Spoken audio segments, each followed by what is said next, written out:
Participe passé. Alors les terminaisons ne sont pas très difficiles lorsqu'il s'agit des verbes du premier groupe, du deuxième groupe.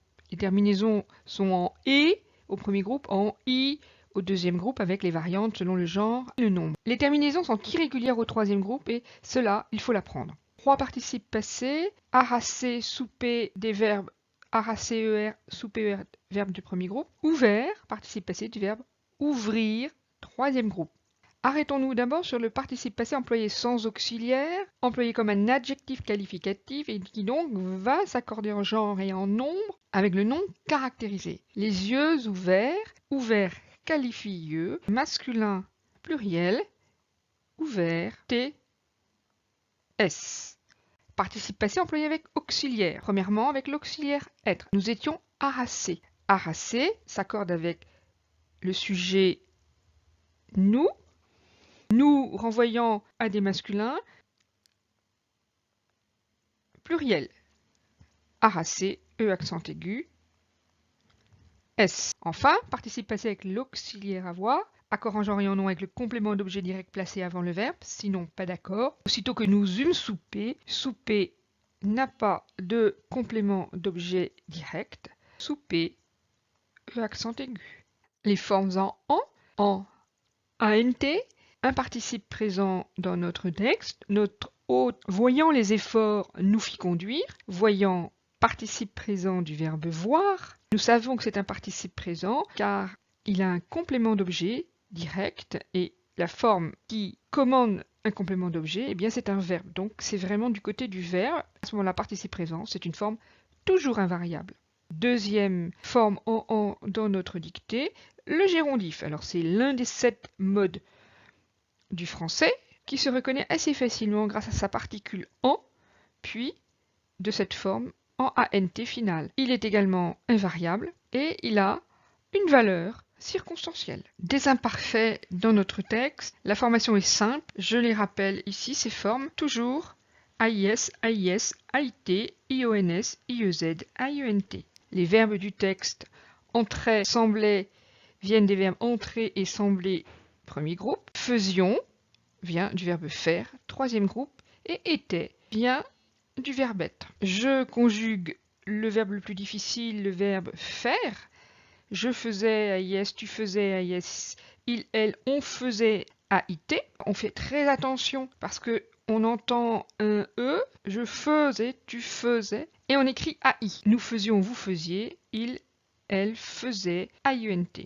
Nous étions harassés a une particularité, c'est un imparfait de la voix passive. Le passif se forme avec l'auxiliaire être plus un participe passé. Les valeurs, c'est une question qu'on pose notamment aux examens. L'imparfait exprime une action non achevée dans le passé, non bornée, contrairement au passé simple. C'est une action d'arrière-plan, une action en cours, c'est le temps privilégié de la description, action répétée, habituelle, mais aussi un imparfait d'habitude. Donc faire très attention, bien entrer dans l'intelligence du texte, l'intelligence de la phrase, pour pouvoir repérer quelle est la valeur de l'imparfait. Le passé simple, 2 verbes dans notre dictée. Rappelons d'abord la formation de ce temps. Les terminaisons du passé simple sont au premier groupe, toujours AI, AS, A accent circonflexe MES, A accent circonflexe TES, E accent grave RENT. Au deuxième groupe, toujours IS, IS, IT, I accent circonflexe MES, I accent circonflexe TES, IRENT. Et au troisième groupe, eh bien, j'ai 3 possibilités. Les 2 passés simples de notre texte sont 2 passés simples de verbes du troisième groupe, le verbe faire, notre hôte nous fit conduire, et le verbe sentir, je sentis en y entrant. Dans les 2 cas, c'est le son I et je mets bien mes terminaisons en SST, accent circonflexe MES, accent circonflexe TES, IURENT. Je rappelle la conjugaison des verbes être et avoir. Je fus, tu fus, il fut, nous fûmes, vous fûtes, ils furent. J'eus, tu eus, il eut. Nous eûmes, vous eûtes, ils eurent. Et là encore, aux examens, on nous demande très souvent les valeurs de ce temps privilégié du récit. Le passé simple exprime des actions successives, des actions de premier plan, achevées, contrairement à l'imparfait. Un autre temps du passé dans notre dictée, un temps composé, le passé antérieur de l'indicatif que nous avons dans la forme verbale eûmes soupé, aussitôt que nous eûmes soupé.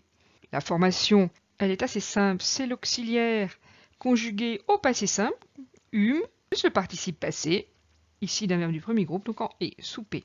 Les valeurs du passé antérieur, comme son nom l'indique, eh bien, il y a antériorité de l'action de la subordonnée aussitôt que nous eûmes soupé, introduite par aussitôt que, antériorité par rapport à l'action de la principale, notre hôte nous fit conduire.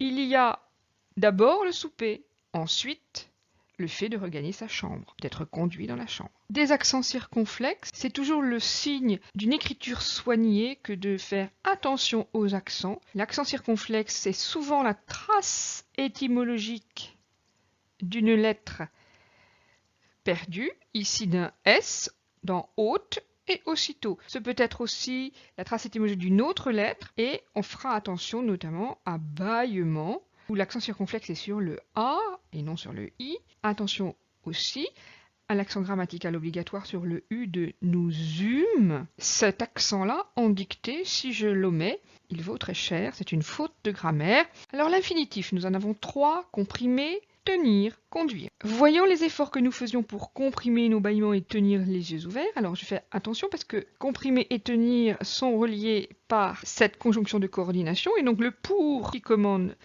l'infinitif de comprimer en ER commande également et comme en facteur commun, il commande aussi l'infinitif de tenir IR. C'est le premier qui est le plus difficile à bien écrire parce que le ER peut se confondre avec le E accent aigu, le EZ, le AI dans certains cas. Tenir, j'entends tenir, j'écris tenir. Il n'y a pas de confusion possible. C'est vraiment pour les verbes du premier groupe que c'est compliqué. Plus complexe, l'infinitif dans une périphrase verbale. Alors j'explique ici ce qu'est la périphrase verbale.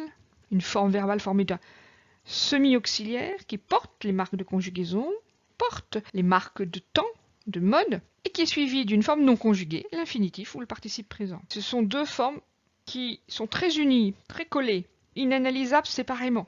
Nous fit conduire, vraiment, c'est deux mots pour une seule idée, un seul sens. Et ce sens est lié à la valeur de la périphrase, dont on dit qu'elle est factitive. La périphrase indique que le sujet fait faire ou cause l'action, mais ne la fait pas lui-même. Notre hôte nous fit conduire. Ce n'est pas l'hôte qui conduit ses invités dans les chambres, mais il fait conduire ses hôtes par d'autres personnes.